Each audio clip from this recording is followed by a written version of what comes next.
ശബരിമലയിൽ നടന്ന സ്വർണ്ണക്കൊള്ള നമ്മൾ പുറത്തറിഞ്ഞതിൽ ഒന്ന് മാത്രമാണ്. അറിയാത്തതായി പണമടിക്കുന്ന പല കാര്യങ്ങൾ ശബരിമലയിൽ നടക്കുന്നുണ്ട്.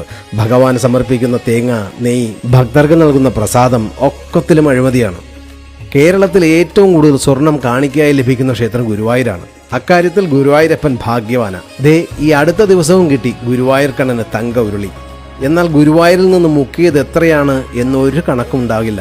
കാരണം ദശാബ്ദങ്ങളായി യാതൊരു വിധത്തിലുള്ള ഓഡിറ്റും ശബരിമലയിലോ ഗുരുവായൂരോ അതുപോലെ വരുമാനമുള്ള മറ്റു ക്ഷേത്രങ്ങളിലോ നടന്നിട്ടില്ല എന്നാണ് കേട്ടുകേൾവി. പത്മനാഭസ്വാമി തലസ്ഥാന നഗരിയിൽ 100 ലക്ഷം കോടിക്ക് മുകളിൽ അളവില്ലാത്ത നിധി കാത്തുവച്ചിട്ടുണ്ട്. നിലവറ മാത്രമാണ് 2011 ജൂൺ 27 തുറന്ന് കണക്കെടുത്തിട്ടുള്ളത്. അന്ന് 100 ലക്ഷം കോടി കണക്കാക്കിയപ്പോൾ സ്വർണത്തിന്റെ വില പവന് 18,000 രൂപയ്ക്കും താഴെയാണ്. ഇന്ന് അത് 1 ലക്ഷം കഴിഞ്ഞിരിക്കുന്നു. 500% വർധനവ്. അപ്പോൾ 1 ലക്ഷം കോടി 500 ലക്ഷം കോടിയായി മാറിയെന്ന് സാരം. ആചാരപരമായ വിശ്വാസങ്ങളാൽ ബി നിലവറ ഇതുവരെയും തുറന്നിട്ടില്ല. നിലവറയെക്കാളും വിലപിടിപ്പുള്ള ധനശേഖരം ബി നിലവറയിലുണ്ട് എന്നാണ് നിഗമനം.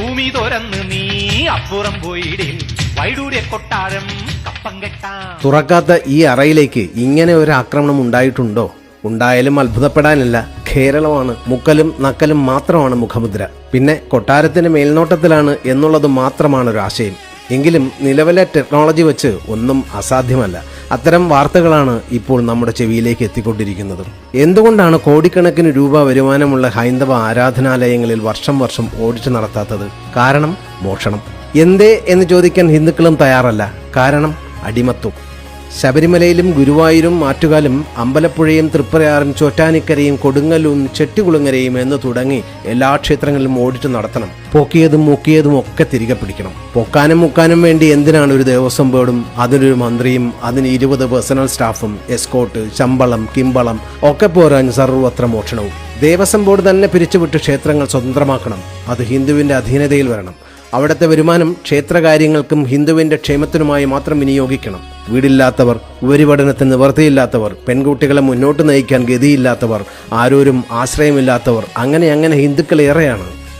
ഇത്തരത്തിലുള്ള ചൂഷണത്തിന് വിധേയരാകാൻ കാരണക്കാർ ഹിന്ദുക്കൾ തന്നെയാണ്.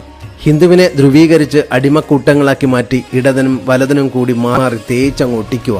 ഇരുവശത്തു നിന്ന് തമ്മിൽ തല്ലി ഹിന്ദു എന്ന വെളിവില്ലാത്ത ജന്തു ഇങ്ങനെ നാശത്തിലോട്ട്. മന്ത്രയെ കേൾക്കുന്നവർ പറയൂ, മറ്റു മതസ്ഥരുടെ ആരാധനാലയങ്ങളുടെ വരുമാനം അവർക്കും ഹിന്ദുവിന്റെ ക്ഷേത്ര വരുമാനം സർക്കാരിനും ഇതെന്ത് ന്യായമാണ്? മാറ്റം വേണ്ടേ? ചിന്തിക്കുക. ഓരോ വിശ്വാസിയും ചിന്തിക്കുക, പ്രതികരിക്കുക.